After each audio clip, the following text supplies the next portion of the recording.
Welcome to Face to Face. This is a show about change and about what's next. It's a show that wants to ask questions, peel back the layers of our average everyday experience, and go beyond scratching the surface.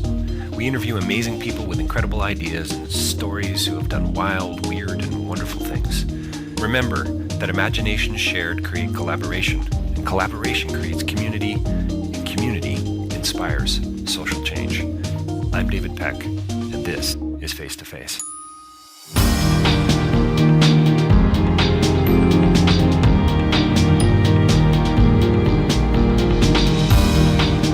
So welcome to another edition of Face to Face. It is Tuesday, May the 7th, I think, and we're here in Phnom Penh at Toul Sleng S21 Museum, and joined by a very special guest, Mr. Bou Meng, and Veng. Veng, what's your last name? Eng Weng. Yeah. Veng Eng Weng is our translator who was with us for our interview with Mr. Chumway May. So maybe you could ask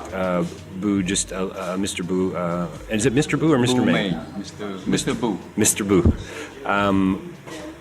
I read in his book a lot about, as a survivor of S21, having spent 2 years here, he talked a lot about revenge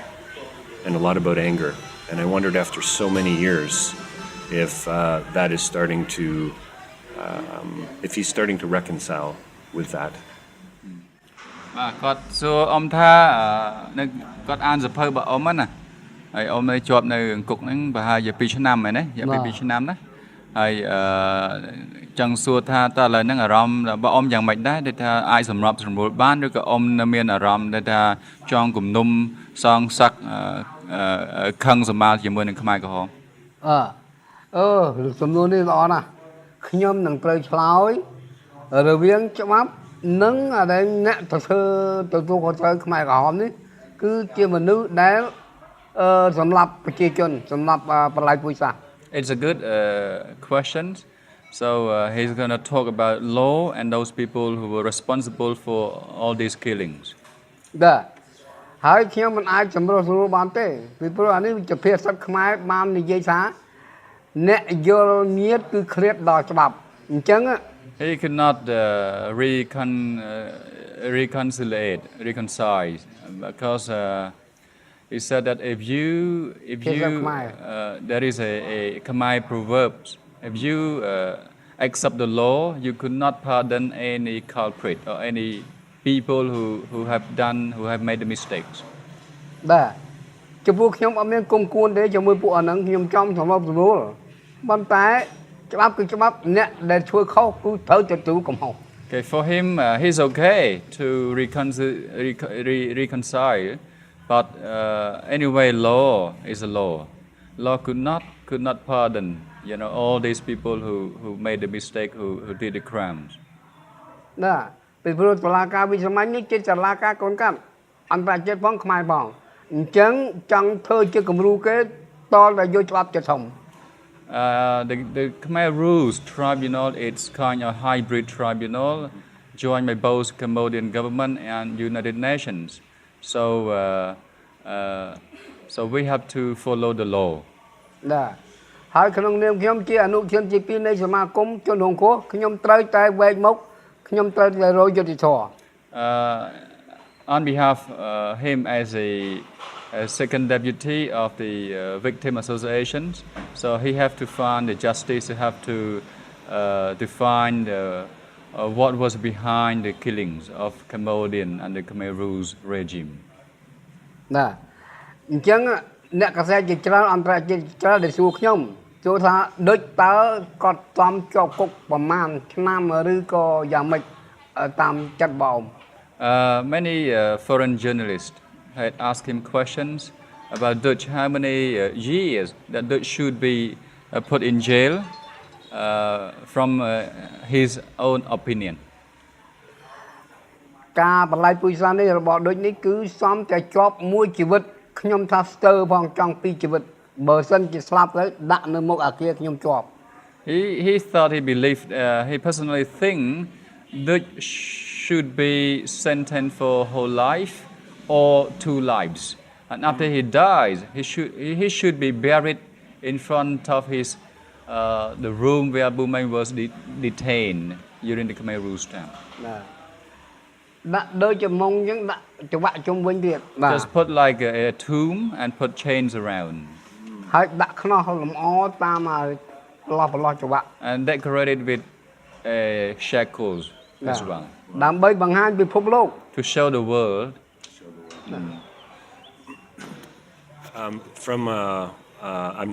I'm not sure if Mr. Bou is a Buddhist or not, but from a Buddhist perspective, will there be justice? From a spiritual perspective, does he believe that there'll be some form of justice? There might be a kind of legal justice on earth, but is there any kind of afterlife where Doik will have to pay for his wrongdoing? ក៏សួរអំថាបើគិតតាមផ្លូវពុទ្ធសាសនាណាអ្នកដែលប្រព្រឹត្តអំពើអញ្ចឹងណាដែលប្រព្រឹត្តអំពើដល់អាក្រក់អញ្ចឹងមើលលើប្រជាជនអញ្ចឹងណាតាមផ្លូវពុទ្ធសាសនាតើពេលដូចស្លាប់ទៅតើដូចហ្នឹងនឹងទៅកន្លែងណាទៅភពណា ខ្ញុំគិតថាដើម្បីជាគំរូនៃពិភពលោកនៃប្រទេសកម្ពុជាក្នុងតឡាការក្នុងប្រទេសផងគឺចង់ឲ្យទៅជាគំរូបើថាអ្នកខុសត្រូវតែទទួលទោសត្រូវតែដាក់ទម្ងន់ទោសបាទ Okay, to be a good example for the world, for Cambodia's Khmer Rouge tribe, should set good example for the rest of the world. So those who committed the crime must be heavily punished. បាទអានេះវាជារឿងច្បាប់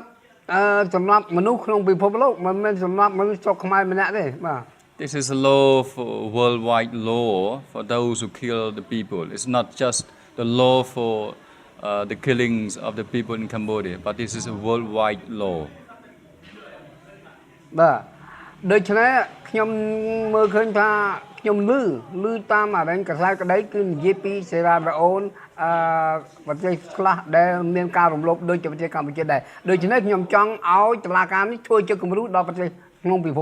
So once again, like he heard from Sierra Leone or other countries that there were people who committed the crimes like these, these people must be punished. So Cambodia should be a good example for the rest of the world to follow.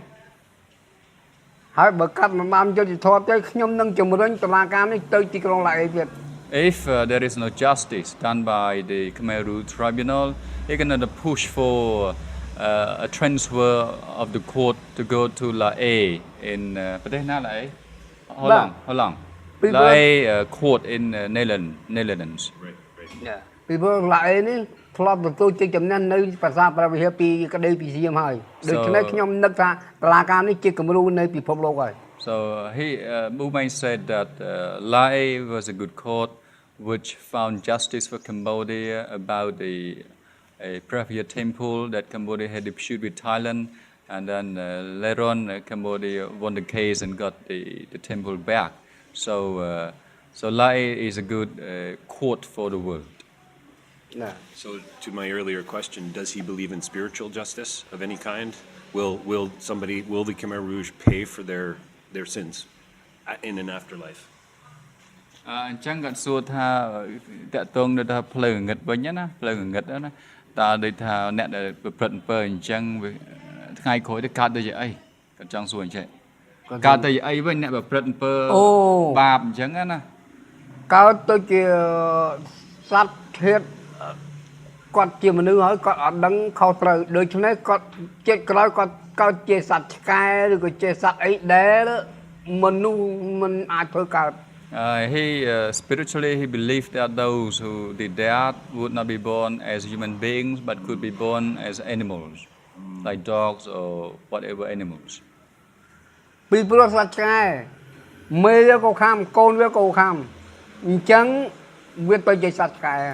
dogs always fight each other. Mother, father, children always fight. I was at the tribunal yesterday, and I spent about 4 hours there listening to a journalist, a historian, testify based on a book that he wrote about Pol Pot, and it sounded like there was an awful lot of detail. Of course, been going on for about 4 years now. I think the tribunal's been going on for about 4 years now. Is that about right? No, 2006 actually. 2006, so many years. So it makes me wonder, I mean, is somebody like Mr. Bou Meng very frustrated by how slow it's working? Is he concerned that it's falling apart? I read about it often at home, and it's usually pretty negative, right? The press, it's not, obviously the conviction of Duik came across as being, this is a victory for international justice. But after seeing it yesterday, it just seemed like, wow, this is going to take forever. And will people really feel, I guess, that notion of reconciliation and will they feel satisfied? Does that make sense? Yeah, that was too long. ឡើយចុច message បានទេខ្ញុំចុចរវល់តិច message បានទេ message បានម្សិលមិញហ្នឹងគាត់បានទៅសាលាដីខ្មែរក្រហមណាហើយគាត់ដឹងថាសាលាដីខ្មែរក្រហមហ្នឹងបង្កើតតាំងពីឆ្នាំ2006ហើយអញ្ចឹងវាប្រើរយៈពេលយូរក្នុងការកាត់ក្តីមេដឹកនាំខ្មែរក្រហមហ្នឹងណាប៉ុន្តែមើលតាមដំណឹងដែលគាត់យល់ដឹងហ្នឹងគឺថាដូចជាមានការពិបាកដូចថាលទ្ធផលនៃការកាត់ក្តីហ្នឹងដូចជាមានលក្ខណៈ negative ទៅវាមិនវិជ្ជមានវាអវិជ្ជមានណាតើតំឯងឯហ្នឹងមានអារម្មណ៍ថាដូចថាបារម្ភអំពីយុទ្ធធម៌ដែលយុទ្ធធម៌នឹងអាចរកជូនបានទេសម្រាប់អ្នកស្លាប់នៅសម័យបបខ្មែរក្រហមណាខ្ញុំថាប្រហែលជាមិនអាចរកបានទេអារម្មណ៍របស់គាត់គិតឃើញហ្នឹងក៏មិនខុសពីអារម្មណ៍របស់ខ្ញុំដែរគឺគ្រប់ផ្នែកទាំងអស់គឺมันអាចទទួលបាននូវយុត្តិធម៌ទីមួយគឺច្បាប់ខ្មែររដ្ឋបវេណនេះมันដែលសងអីឲ្យបុគ្គលណាម្នាក់ទេនឹងសល់តែ2អ្នកសោះនៅទួលស្លែងនេះហើយអីបានបំសងHe believes that the real justice would not be able to be found for the death of Cambodian like you and Mr. Bou Meng said he feels like you that it is very difficult to find the justice and in Cambodia's law there is no like compensation for the victims from the law of Cambodia so far អញ្ចឹងហើយបានខ្ញុំចង់ជំរុញតុលាការនេះអន្តរជាតិដើម្បីកាត់ទោសឲ្យបានយុត្តិធម៌ឲ្យបានត្រឹមត្រូវកុំឲ្យជុំឆ្កឹះនៃរដ្ឋបវេណីច្បាប់ខ្មែរចេញហើយបញ្ចូលច្បាប់ផ្សេងមកមិនត្រឹមត្រូវ He personally thinking of pushing the court forward to the international court not in Cambodia it would be better to have the court established overseas to find better justice for the Cambodian people រដ្ឋបវេណីច្បាប់ខ្មែរគឺថាណាឯងចាញ់ក្តីណាឯងត្រូវតែសងដល់ខ្ញុំអ្នកគឺចាប់ទទួលរងគ្រោះ The law says if you lose the case you must pay the compensation back ហើយតែកន្លងមកអត់មានផ្លាំងឲ្យសោះ But nothing compensated to him nothing returned back to him ត្រង់ហើយដែលខ្ញុំថាមិនយុត្តិធម៌ This is the point that he said it is injustice យុត្តិធម៌ខ្លះចំពោះដូចដែលឲ្យជាប់មួយជីវិតខ្ញុំគ្រប់គ្រងបានក៏ប៉ុន្តែខ្ញុំមិនអាចឃើញដូចនឹងជាប់គុកនៅដូចជាខ្ញុំដែរក៏មិនដឹងណាឬក៏មួយក៏ដេកពូកដង្ហើមមិនសិនតិចអាហ្នឹងខ្ញុំមិនទាន់បានឃើញហើយក៏គេមិនឲ្យខ្ញុំទៅមើលដែរ He said that there is some justice about the idea of sentencing Dutch in the prison for whole life, but the condition where Dutch stays probably much better than what Mr. Bou Meng was treated during that time, and Mr. Bou Meng not permitted by the court to see Dutch while Dutch being detained. ខ្ញុំគ្មានគំនុំនឹងគប់ដូចទេនឹងដូចទេប៉ុន្តែខ្ញុំដូចអាណិតដែរប៉ុន្តែអាណិតវាខុសច្បាប់បាទខុសច្បាប់ He has no malice against Dutch. He has a pity on Dutch, but he could not show his pity on Dutch because this is against the law. In your book, I read that in the court after you were interviewed for, I think, most of the day, you asked Duik a personal question and you said, where is my wife buried? and he didn't seem to really answer you. And I'm wondering, is that the kind of questions you would have for him if you got face to face with him, or would it be a conversation based in anger and revenge? នៅនឹងសភៅដែលគាត់បានអានណាពេលពូជួបដូចនៅតុលាការខ្មែរក្រហមហ្នឹងពូបានចោទសួរសំណួរដូចថាតើប្រពន្ធពូដែលស្លាប់ហ្នឹងណាបានកប់នៅកន្លែងណាហើយដូចហាក់ដូចជាមិនបានឆ្លើយនឹងសំណួររបស់ពូអ៊ំទេណាតែបើសិនជាអ៊ំជួបទល់មុខអញ្ចឹងទល់មុខគ្នាអញ្ចឹងតែអ៊ំអាចសួរនឹងសំណួរហ្នឹងជាមួយដូចទៀតខ្ញុំសួរថាប្រពន្ធខ្ញុំស្លាប់នៅក្នុងគុកចោលផ្លែឬក៏នៅជើងឯកវានិយាយថាប្រហែលពេលហ្នឹងវានិយាយប្រាប់ខ្ញុំថាប្រហែលជាគេសំណប់នៅជើងឯកIf Mr. Bou Meng meets Dutch again, he will keep asking the same questions about where his wife was buried, whether buried in Toul Sleng or in the killing fields. But Dutch told him that probably his wife was buried at the killing fields.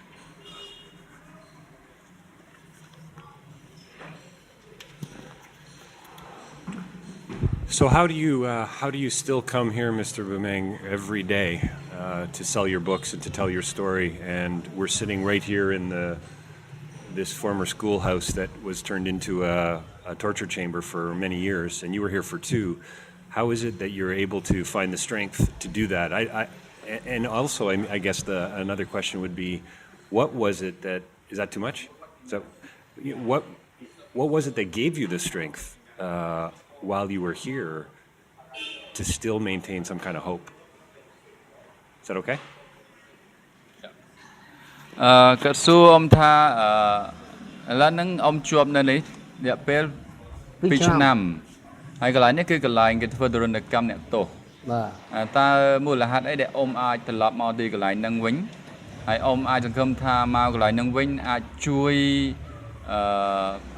ជំរុញឲ្យមានការរកយុត្តិធម៌ចំពោះអ៊ំទេហើយមូលហេតុសំណួរដែលធំហ្នឹងសួរថាហេតុអីក៏អ៊ំអាចត្រឡប់មកកន្លែងនេះវិញកន្លែងអ៊ំទទួលរងទណ្ឌកម្មដល់ពេលនេះហើយដែលខ្ញុំត្រូវឆ្លើយឲ្យខ្ញុំបានឮមជ្ឈមណ្ឌលឯកសារស្វែងរកការពិតហ្នឹងហើយថាខ្ញុំស្លាប់ដូច្នេះខ្ញុំនឹងបង្ហាញខ្លួនឲ្យគេដឹងថាខ្ញុំអត់ស្លាប់ទេថែមទាំងខ្ញុំគេបោះសភៅឲ្យខ្ញុំមជ្ឈមណ្ឌលឯកសារបោះសភៅឲ្យខ្ញុំរួចទៀតបាទហើយខ្ញុំនឹងផ្សព្វផ្សាយនៅអំពើអក្រិតកម្មរបស់ប៉ុលពតគៀងកាន់គេហៅដូចនេះទៀតបាទឲ្យពិភពលោកដឹង There used to be news published some years ago about his death that was heard from the Cambodia Documentation Center. So he comes back here just to tell the whole world that he is still alive and want to tell all the atrocities done by the Khmer Rouge, especially by the Dutch who was in charge of this prison. ណាតែហ្នឹងហើយដែលខ្ញុំត្រូវតែប្រាប់ដល់ពិភពលោកជំភាសផងនិងលក់ធ្វើឯកសារទៅពិភពលោកផងដើម្បីឲ្យពិភពលោកដឹងពីប្រវត្តិដ៏អក្រិតកម្មដ៏អប្រិយរបស់ប៉ុលពត So the whole world could know the stories of what happened to him and to everyone around Cambodia by reading his books and with all the interviews with him. So people around the world can know all the stories which took place at that time. When I was at the trial yesterday, I've already read a report about the trial, and my guess is that 300 of the people that were there were all students. They were all high school students, and I believe they were from Stung Treng, actually, when I was reading the report very quickly this morning. Does that bring him hope? That it seems like young Cambodians from around the country are learning, it's slowly making its way into history books, but it's still all very new. It's still all very fresh. I'm amazed at how many people I meet at home in Canada who know nothing about Cambodia. They know that it was connected to the Vietnam War, but they don't know much more than that. They don't know the deeper story or the deeper meaning. ម្សិលមិញហ្នឹងគាត់ទៅសាលាដីខ្មែរក្រហមហ្នឹងណាហើយនៅក្នុងរបាយការណ៍ហ្នឹងអ្នកដែលចូលស្ដាប់សាវនាការហ្នឹងមានប្រហែលជានិស្សិតហ្នឹងកូនសិស្ស300នាក់មកពីស្ទឹងត្រែងណា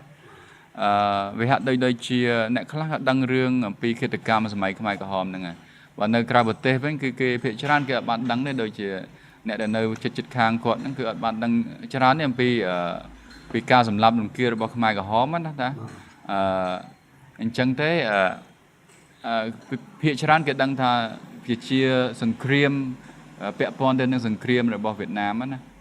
អញ្ចឹងទេបានន័យថាឥឡូវហ្នឹងពិភពលោកគេបានដឹងច្រើនទេឬក៏វានៅខ្វះខាតច្រើនសម្រាប់ដំណឹងពីការសម្លាប់រង្គាលនៅស្រុកខ្មែរយើងណាគេដឹងបានច្រើនណាស់លើហ្នឹងរឿងហ្នឹងហើយដែលខ្ញុំចង់ជំរុញឲ្យតឡាការនេះយករឿងក្តីហ្នឹងទៅលើកន្លែងទៀតដើម្បីឲ្យឆ្ងាយពីរោងតោ Okay he personally think he want to spread the news around the world and want to move the courts away from the lion's cage You understand what he means? Lion's cage. You want to know more? Yeah, please. Okay. គាត់ចង់សកាត់ពាក្យធ្ងន់មួយថារោងតោតើសំដៅអីគេរោងតោហ្នឹងខ្ញុំចង់និយាយថាកាត់នៅក្នុងស្រុកខ្មែរវាអត់ល្អដូចនៅឡៃទេណាពីព្រោះណាក៏ឲ្យនិយាយសំបីតែចៅក្រមក៏លឿនឈប់អស់មិនច្រើនមេធាវីចៅក្រមមេធាវីណាHe said that when this is done in Cambodia, the good justice would not be found. Even some judges and lawyers had resigned so far because this tribunal established here and then it is done in Cambodia. So his idea means going away from Cambodia would be the best way to find justice. So is he saying that there is a lack of fairness in the trials? Is that kind of what he means? Like the lion's cage is the power structure or the lack of efficiency or is it the lack of order? Yeah, that kind of thing. គាត់ចង់សង្កត់ធ្ងន់សួរថាពេលអ៊ំសង្កត់ថារោងតោណារោងតោនេះវាសំដៅថាវាខ្វះមនុស្សធ្វើការនៅសាលាដីខ្មែរក្រហមឬក៏វាមានអំណាចអីមួយដែលវាជ្រៀតជ្រែកនៅក្នុងការកាត់ក្តីខ្មែរក្រហមហ្នឹងត្រូវហើយមានការជ្រៀតជ្រែកអញ្ចឹងបានខ្ញុំនិយាយថារូងតោតឡាការនៅមុខរូងតោគឺមនុស្សមិនហ៊ានទេតែកាលណានេះទៅវាចេះតែលឿនឈប់អត់ដូចជាតឡាការតែចិត្តមេធាវីក្តីចៅក្រមក្តីណាឈប់អស់ហើយដូច្នេះគឺខ្លាចតោ He said that when the tribunal is here in Cambodia, it is just next to the lion cage. So the judges, the lawyers from overseas still afraid of that lion cage. And there is an interference still in the process of the trial. Okay.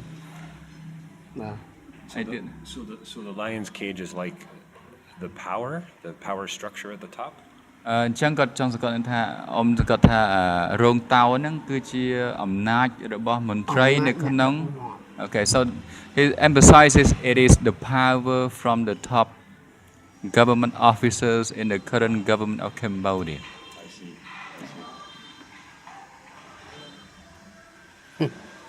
You talk in your book as well a lot about how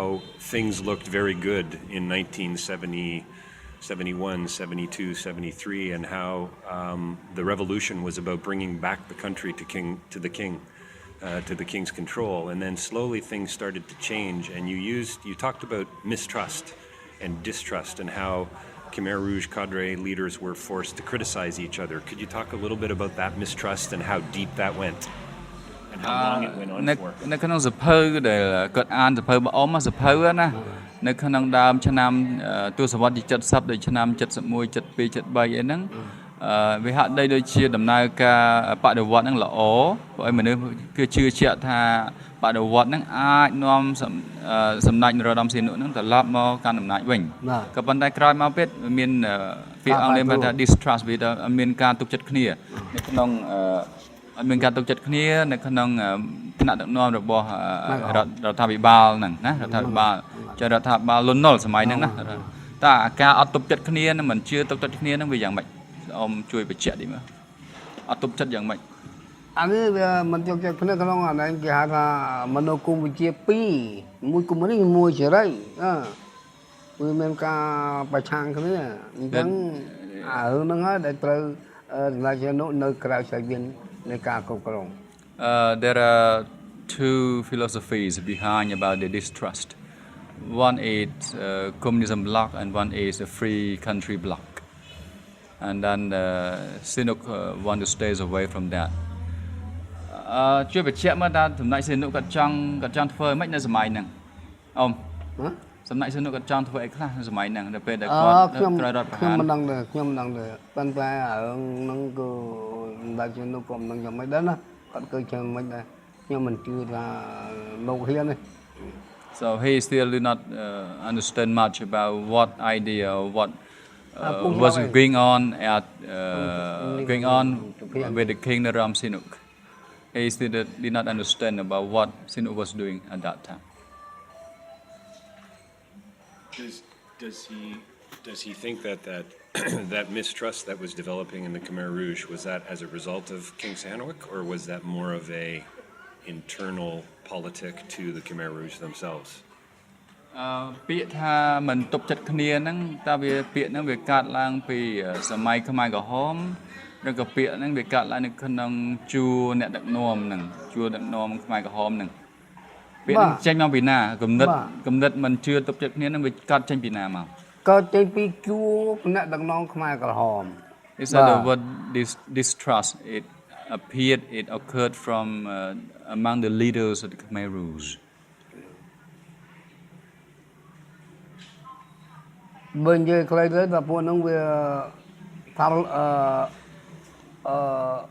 លោភអំណាចចឹងដែរបាទវាចង់កាន់អំណាច In short we can say that these people really wanted to grab the power.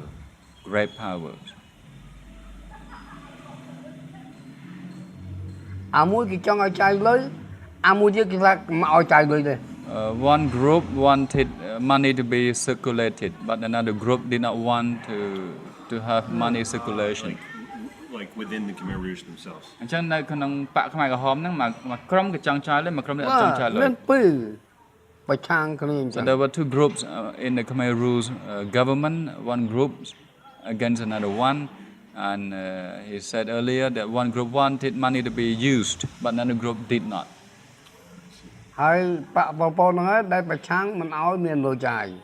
And then Pol Pot teams, he was against using the money. They did not want money to be circulated. ដូចយើងសពថ្ងៃអញ្ចឹងថាបើមានលុយគឺមានអីទាំងអស់បើអត់លុយត្រូវតែអត់ទាំងអស់ត្រូវតែប្រទេសហ្នឹងវាហិនហោច It's naturally like the proverb say when you have money you have everything. So when you had no money used, I mean the destruction of the country will happen, and then people would die, and then things would get worse and worse when no money circulations in the country. Was that culture of mistrust prevalent before the Khmer Rouge, before the political instability, or is it something that just existed during and after? សួរថាប្រពៃណីនៃការមិនជឿទុកចិត្តគ្នាហ្នឹងតើវាកើតឡើងមុនសម័យខ្មែរក្រហមឬក៏វាត្រឹមតែកើតឡើងនៅសម័យខ្មែរក្រហមហ្នឹងទេមុនហ្នឹងក៏វាអាចកើតមានដែរតែក្នុងសម័យខ្មែរក្រហមវាកាន់តែអាចមានកើតច្រើនជាងនោះទៅទៀត He said that the culture of mistrust did take place even before Khmer Rouge, but it was just small scale, but it got bigger scale during the Khmer Rouge time. It became bigger in the Khmer Rouge time about the mistrust. This may seem like a crazy question, but it seems like there were so many lies going on at the time. You had the Americans who were supposed to be helping, who were actually bombing. You had Sihanouk telling people to join the Khmer Rouge. Then you had the Khmer Rouge who were lying internally. I mean, it just seemed like one big political and social puzzle that nobody could really figure out at the time. And then the world stopped hearing about Cambodia after April 17, 1975. It's like it just, boom, stopped. គាត់សួរថាដូចជាមានភាពច្បុកច្បល់នៅសម័យខ្មែរក្រហមហ្នឹងណាដូចជាអាមេរិកកាំងជាទម្លាក់គ្រាប់បែកនៅស្រុកខ្មែរអញ្ចឹងទៅហើយក្រោយមកអាមេរិកកាំងជាជួយគាំទ្ររដ្ឋាភិបាលខ្មែរក្រហមអញ្ចឹងទៅ ហើយខ្មែរក្រហមហ្នឹងក៏មានបែកបាក់គ្នាច្រើនដែរហើយពិភពលោកហ្នឹងដូចជាកាត់ទំនាក់ទំនងជាមួយខ្មែរនៅសម័យខ្មែរក្រហមហ្នឹងតើអមយល់យ៉ាងម៉េចដែរហើយដែលពិភពលោកគេអត់ដឹងឮគេមិនជ្រៀតជ្រែកនៅជួយស្រុកខ្មែរយើងក៏ចង់សួរហ្នឹងគឺវាពិតចេញចឹងមែនការយល់របស់លោកគឺមិនខុសទេការដែលខ្ញុំយល់ក៏មិនខុសពីលោកដែរគឺវាពេលដែលខ្មែរយើងកំពុងច្បងច្បល់វាចាប់ផ្ដើមសង្កត់យើងសង្កត់ខ្មែរបាទពីណាគេអ្នកសង្កត់ណាពីណាគេអ្នកសង្កត់ខ្មែរវៀតណាម So he emphasized that there was confusion at that time from what he's understanding when the whole world ignored Cambodia and then there was a country involved in the whole process of Khmer Rouge and he mentioned about Vietnam was behind as well 79ហ្នឹងគេចូលមកជួយគេចូលមកជួយយើងអញ្ចឹងណាពេលឱកាសហ្នឹងឯងដែលគេអាចចោលការ So there was a good chance that Vietnam came in 1979 so they can do whatever after they got power in Cambodia. So they actually he's saying that they came to liberate Cambodia but to take control of Cambodia as well. អញ្ចឹងពូចង់មានន័យថាវៀតណាមគេមកជួយខ្មែរតែប៉ុន្តែក្រោយមកគេគ្រប់គ្រងខ្មែរមែនទេ It was right. They came to liberate Cambodia but they took control of Cambodia later. គេបកជួយឲ្យយើងបញ្ចុកយើងគេបិទគេចាប់ពីក្រោយ Okay. It seems like someone opened peels a banana and give a banana to you but they have a knife behind to stab you from the back. Yes, I know. Yeah. Okay. Stab you Yeah. and then twist it. And we say and then you twist it. Okay. Yeah. Get the banana and twist. Right, like that. យើងចាំចំណុច That is the point. That's the point. And he believed that many foreigners might have understood that about the involvement of the neighboring country into Cambodia affairs. I certainly think there were very few people at the time who actually understood what's going on, and I still think even today there's only because of the historians and the academics and so on that are starting to do work in this area and people like Yok Chang who are doing the work that they're doing with the DCC people are now starting to take notice. Some and I mean I'm back here 3 years later or 2 years later into Cambodia and I see all the books at the bookstore that have been written and that gives me hope that the stories are getting out there and I think that is a good thing. គាត់យល់ថាដំណឹងពីការសម្លាប់បង្គាលហ្នឹងសម័យហ្នឹងគឺពេលដែលវាកំពុងតែកើតឡើងហ្នឹងគឺពិភពលោកគេអត់សូវបានដឹងច្រើនទេប៉ុន្តែឥឡូវហ្នឹងដូចជាមីសឆាងយុនៅមជ្ឈមណ្ឌលឯកសារកម្ពុជាអញ្ចឹងគាត់បានបោះពុម្ពសភៅច្រើនណាហើយគាត់លោកដេវីតហ្នឹងគាត់បានត្រឡប់មកស្រុកខ្មែរក្រោយពីគាត់មកពី3ឆ្នាំមុនហ្នឹងគាត់ក៏បានឃើញសភៅមិនច្រើននិយាយអំពីរបបខ្មែរក្រហមហ្នឹងអញ្ចឹងយ៉ាងនិយាយថាពិភពលោកគេនៅអនាគតគេនឹងដឹងច្រើនអំពីរឿងខ្មែរក្រហមនឹងកើតឡើងនៅស្រុកខ្មែររឿងប្រទេសដែលពាក់ព័ន្ធជាមួយនឹងខ្មែរក្រហមពូយល់ចឹងដែរខ្ញុំយល់ចឹងដែរថាពិភពលោកគេនឹងដឹងច្រើនហើយគេអាចជួយស្រុកខ្មែរទេនៅថ្ងៃអនាគតបាទខ្ញុំជឿថាពិភពលោកអង្គការសហប្រជាជាតិមិនទុកឲ្យខ្មែរធ្លាក់ក្នុងប្លុកណាមួយទេបាទពិតជាអង្គការសហប្រជាជាតិជួយពីព្រោះថារឿងអង្គការសហប្រជាជាតិត្រូវតែស្ដារនៃការមុខមាត់របស់គេ He strongly believed that the United Nations would be helping Cambodia for the future. Would not let this story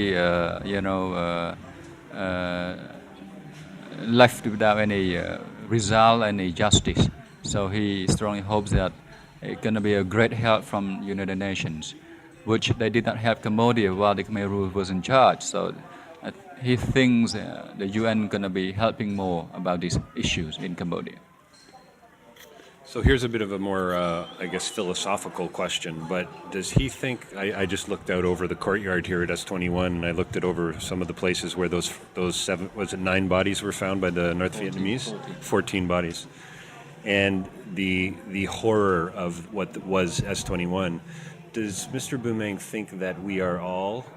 of us as human beings capable of this kind of behavior? Does he think that we have it? Sometimes I wonder about evil and where it comes from. And I wonder if we all have it within us, white, black, Asian, doesn't matter who we are. Does he think that it's something that is, we're all kind of on the edge?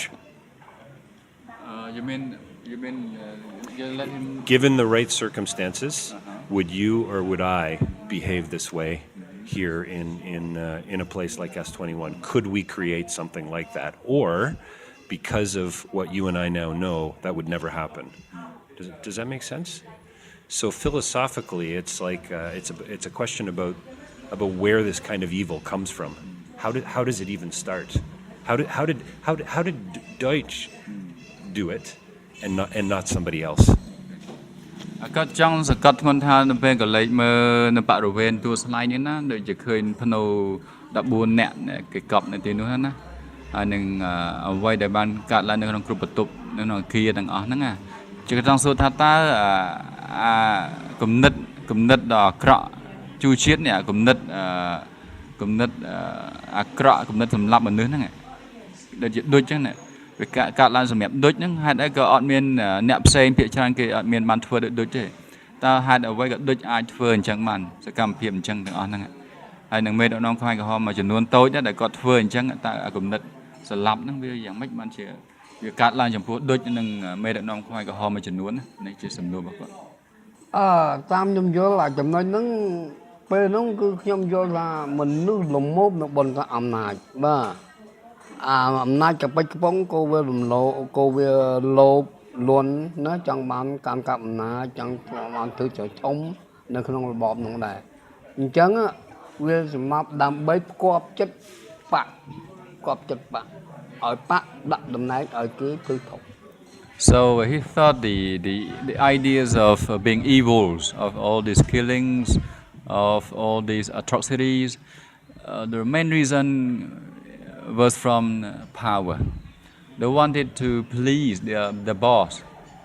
in order to stay in power. So they had to do something which they can keep power alive and just want to please their boss. So that's why they could have an idea of being very bad evils of all these killings. That happened to Dutch. So why do some people do that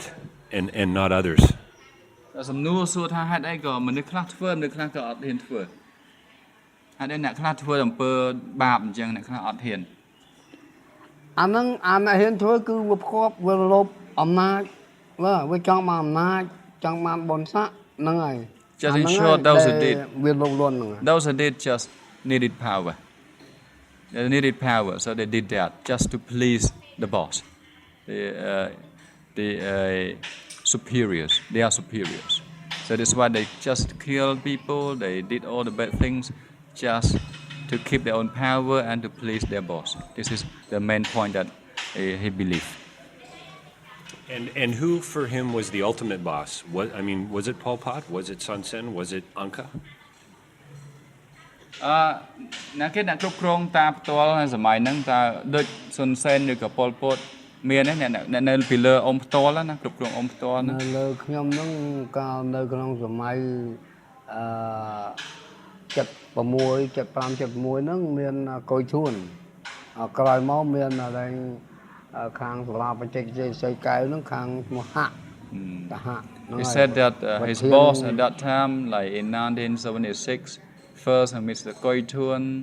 and later on someone from Risaikai Mr. Ha who was above him, who was supervising him. Later on, Mr. Koi Thuan and Mr. Ha were arrested, and next that was him who was arrested. So they have to clean from step to step. So let's just, if he doesn't mind going down that path still with this question, if I worked for a boss, or I would hope if you worked for a boss or if he worked for a boss who told him to kill other people, we would say no. But we don't know that, right? We don't know for sure that's how we would react. If we're living in our fear for our own lives or maybe our family's lives, I guess the question I'm trying to get to is a moral one. Does that make sense? Maybe a philosophical one as well, but a very practical question. There are millions of Cambodians who didn't behave that way. And in Rwanda, millions of Rwandans and millions of Sierra Leoneans who didn't behave in the way that others have. So what is it? Or is it really just power, lust for power? គាត់សង្កត់ធ្ងន់ថាគាត់នៅសង្កត់ធ្ងន់សំណួរថាអ្នកដែលហ៊ានសម្លាប់មនុស្សហ្នឹងដែលថាអ៊ំធ្វើការឲ្យមេអញ្ចឹងទៅហើយមេថាគេបញ្ជាអ៊ំឲ្យសម្លាប់អញ្ចឹងទៅណាអញ្ចឹងអ៊ំអត់ដឹងថាបើសិនជាអ៊ំមិនសម្លាប់គេតើអ៊ំអាចរួចខ្លួនឬក៏អ៊ំត្រូវតែសម្លាប់គេអញ្ចឹងទៅណាតើអ្វីដែលកាត់ឡើងអ្នកដែលធ្វើការសម្លាប់រង្គាលហ្នឹងគឺចំណុចតែមួយដែលគេចង់បានគឺដើម្បីអំណាចរបស់គេដើម្បីឲ្យគេរស់រានមានជីវិតផ្ទាល់ខ្លួនរបស់គេមែនទេគេសម្លាប់នេះដើម្បីគេរស់រានខ្លួនឯងហ្មងបាទអាហ្នឹងវារឿងហ្នឹងចឹងមែនបាទបើអាមួយសម្លាប់ដើម្បីប្រកបចិត្តមេអាមួយសម្លាប់ដើម្បីរស់ខ្លួនឯងអាមួយវានឹកថាអូកាលណាអាណិតដែលគេប្រោសសម្លាប់យើងមិនសម្លាប់បាននេះថាយើងជាក្រុមអ្នកនោះដែរ Okay. So he mentions about the killings, why people could kill the others. There are 3 points. One, just to kill the other to please the boss. One, he was forced to kill the others. And another one, if he did not do that, he could be suspected that he could be part of the members of that group. This is from his own understanding. He doesn't know all, but this is from his understanding. I just have maybe 2 or 3 more questions for him. And thank him for his patience, and I really do appreciate his time. I really do. I find this is an incredible opportunity, and it's an honor to be here. It really is.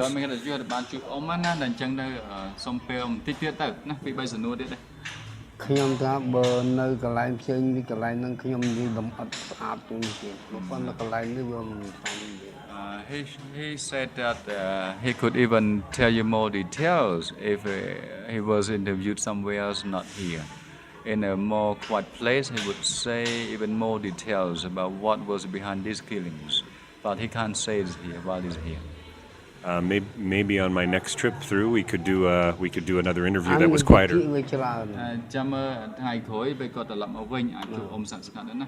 Yes, he agrees. He said that many ears around him. Many ears. I understand. Yes, with bananas in their hand, maybe. Mixed ears. I want to ask him about his first day when he arrived here and they took the photo of him. What did he think was happening? He'd been arrested for something that he didn't even do. He was an innocent man. They took his photo and put him in prison for doing nothing. What were kind of the thoughts that he was thinking at the time? Just fear for his life or his family? ក៏សួរអ៊ំថាពេលថ្ងៃទី1ដែលអ៊ំត្រូវបានគេចាប់ខ្លួនមកនៅទីនេះណាគេបានចាប់ខ្លួនអ៊ំហើយគេបានថតរូបភាពរបស់អ៊ំរូបថតអ៊ំណាតើអ៊ំមានអារម្មណ៍យ៉ាងម៉េចដែរមានអារម្មណ៍ថាតើគេនឹងយកអ៊ំទៅសម្លាប់ឬក៏មានអ្វីនឹងកាត់ឡើងចំពោះអ៊ំទេនៅពេលដែលគេយកអ៊ំមកថ្ងៃទី1នៅទីនេះថ្ងៃទី1នេះខ្ញុំដឹងថាខ្ញុំនឹងគេចាប់យកមកដាក់គុកពីព្រោះឃើញថាថតរូបហើយគេយកទៅលើនោះដាក់កតុបស្ងៀមដេកស្ងៀមដាក់ច្រវាក់ជើងដេកមើលអត់បាទ He believed that after arriving on the first day his photo was taken and it was taken to a cell to be detained and got shackled. So first thing he knows that he's gonna be staying in the prison. អាហ្នឹងហើយដែលខ្ញុំដឹងខ្លួនថាខ្ញុំវាក៏និយាយប្រាប់ខ្ញុំដែរវាថាវាមិនដែលចាប់មនុស្សច្រឡំទេ That he knows that he must be detained here, he must be stuck in a prison here, and he was told that the Khmer Rouge never arrested the people wrongly. When anybody arrested was the right choice from the list. ពាក្យស្លោកវាមិននិយាយដែរវានិយាយថាត្រូវស្លាប់សម្លាប់ច្រឡំកុំដឹងហើយលែង Okay, the proverb from the Khmer Rouge said that it would be better to kill people wrongly, better than releasing the people wrongly. That is a proverb of the Khmer Rouge. What for those 2 years that he was here in the prison? What every day gave him hope? What was it that kept him alive? រយៈពេល2ឆ្នាំដែលអ៊ំជាប់នៅទីនេះតាមពីមួយថ្ងៃទៅមួយថ្ងៃនេះមានផ្ដល់សេចក្តីសង្ឃឹមឲ្យអ៊ំថាអាចរស់រានមានជីវិតទេ ខ្ញុំអាចទេអាចថាខ្ញុំគ្មានកំហុសខ្ញុំនឹកខ្ញុំស្អាតទាំងប្រពន្ធខ្ញុំក៏ស្អាតប៉ុន្តែអកុសលប្រពន្ធខ្ញុំដោយគ្មានចំណេះវិជ្ជានៅក្នុងខ្លួនឲ្យគាត់មិននឹងជាឆ្លោយយ៉ាងម៉េចទេត្រូវខ្មែរក្រហមយកទៅសម្លាប់ណាអានឹងរឿងផ្សេងរឿងខ្ញុំគឺខ្ញុំវាជួរកន្ទប់នឹងចេះគូទេមានអាណាចេះគូរូបដូចទេខ្ញុំនឹកតែខ្ញុំចេះគូរូបដូចនឹងថ្ងៃទី2ហ្នឹងហើយដល់ពេលឡើងអញ្ចឹងដោះខ្នោះមកដោះខ្នោះជើងដាក់ដៃដាក់ច្រវាក់មកខាងជើងមកខាងបដើមកជួបអាដូចនេះណានៅកន្លែងនោះណាទុក He still had hope while he was being stuck here because he made no mistakes including his wife both of them made no mistakes but his wife probably had low education and did not know what she answered to the Khmer Rouge but eventually she was taken away and killed and he really had hope after he was found by the chief of the prison that he was a good artist. He was taken down to meet Dutch in the room just right behind this place. The question that I have, second last question, is related, I think, to his art, and I wonder if there was any kind of life, or any kind of joy, or any kind. I mean, I'm careful not even to use the word happiness because that's crazy to talk about happiness in a place like this. But was there something that he connected with, and was it his painting? Was it his art? Was it a soulful kind of a thing? Even though he was painting pictures that he probably didn't want to be painting. Does that make sense? You mean while he was working? While he was working, was that bringing a little bit of joy, a little bit of pleasure in this miserable situation that he found himself in?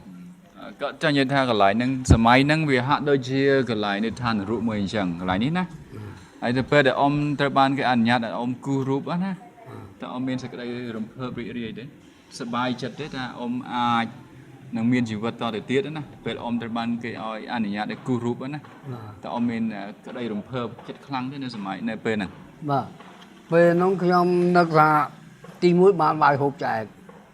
ទី2គឺខ្ញុំមានសង្ឃឹមថារស់ទី3គឺខ្ញុំសង្ឃឹមថាចំណេះវិជ្ជាជីវៈរបស់ខ្ញុំត្រូវបានបញ្ចេញហើយនៅពេលនេះបាទ So first when he was permitted to draw the paintings he had hope of surviving first second things he had better meal given he had better food to eat and then third he would show his art or works as a good artist. Right. And I mean, in his book, it talks about I think his sister, when he was young, she said, "What are you doing? You don't need to be an artist. You need to be studying literature." Clearly, there was some kind of passion that he had about art, and he was even able to maintain that here at S21. នៅនឹងសភៅគាត់អានទៅគាត់ឃើញថានិយាយប្អូនស្រីបងស្រីរបស់អ៊ំហ្នឹងណាអញ្ចឹងអ៊ំរៀនជាជាងគំនូឯងឲ្យអ៊ំរៀនខាងអក្សរសាស្ត្រវិញណាអញ្ចឹងនៅពេលដែលអ៊ំដូចថាជាប់នៅទីនេះហើយអ៊ំបានបញ្ចេញស្នាដៃជាជាងគំនូណាតែអ៊ំគិតយ៉ាងម៉េចដែរថាអ៊ំគិតត្រូវហ៎អ្វីដែលអ៊ំគិតហ្នឹងគឺត្រូវហ៎បាទខ្ញុំគិតពីដើមពីតូចមកគឺខ្ញុំគិតត្រូវបាទខ្ញុំទៅរៀនសាលាខ្ញុំរៀនតែគូគំនូហ្នឹងចំណេះវិជ្ជាដងរបស់ខ្ញុំពីកំណើតមកខ្ញុំគូដីទៅទេផងដីខ្សាច់វាឈើប្រវែងហ្នឹងគូជារូបបារាំងកាន់កំភ្លើងបាញ់អេស្រៈអីចឹងទៅការចំណងខ្ញុំហ្នឹងវាចឹងណាហ្នឹងហើយប្រទេសចំណងរាជអាណានិគមបារាំង That is his hope from his young age since he started schooling he liked drawing so he think that was the right choice for him that he started drawing when he started schooling you know he even got a piece of stick and draw like French guy holding the gun you know during the French time in Cambodia so that was the right choice and what he liked to do in his life yeah អានេះជានិស្ស័យដងពីកំណើត that is what he liked to do from birth and does he still draw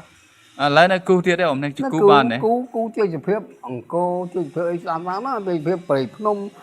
អានេះនាងកង្រីក្នុងឆ្នាំងហ្នឹងរឿងडिजाइन នាងកង្រីណាខ្ញុំគូដែរ He still draws scenery paintings like Angkor Wat like the mountain so he still draw and sell and sell them បើលោកចង់ជិះខ្ញុំយកទៅយកពីផ្ទះមក He has some at home if you're interested but not today he's busy he has 2 pieces left maybe next trip I can see them. One last question. What can you tell young Canadian people that I teach in school at a college, and what message? I mean, other than the message of your story, would you say to young people, you need to listen, you need to pay attention, you need to understand? What could you say? លោកថតរូបភាពហ្នឹងចុះជាកាសែតក៏បានដែរបាទ សំណួរចុងក្រោយណាតើអ៊ំមានពាក្យពេចន៍អីដើម្បីផ្ដាំផ្ញើទៅដល់និស្សិតកាណាដាណាគាត់ជាគ្រូបង្រៀនអញ្ចឹងគាត់ចង់និយាយថាផ្សព្វផ្សាយទៅឲ្យនិស្សិតរបស់គាត់សិស្សរបស់គាត់ណាតើអ្វីពីគំនិតរបស់អ៊ំអ្នកចង់ឲ្យនិស្សិតហ្នឹងយល់ដឹងអំពីអ្វីចំពោះកម្ពុជាយើងណាចង់ផ្ដាំផ្ញើយ៉ាងម៉េចដែរខ្ញុំទីមួយខ្ញុំផ្ដាំផ្ញើអញ្ចេះសូមឲ្យកើតមកជាមនុស្សហើយកើតមកជានិស្សិតរៀនដល់ជាថ្នាក់និស្សិតហើយត្រូវតែស្វែងយល់អំពីជំរឿនៃការដឹកនាំរបស់អ្នកដឹកនាំ Okay, first message to be sent out to the students being born as human beings and then later on you become students you must understand deeply about the leaders ទី2ត្រូវស្វែងយល់អង្គការគិតត្រូវរបស់ខ្លួនកុំគិតឲ្យខុស Second thing you must think in the right way not in the wrong way ខ្ញុំគិតត្រូវតែគេមើលមកខ្ញុំថាគិតខុស Sometimes you thought your idea was right but somebody else thought that you were wrong ចឹងហើយបានខ្ញុំមានគ្រោះថ្នាក់ That's why the reason why that he eventually got arrested and then brought here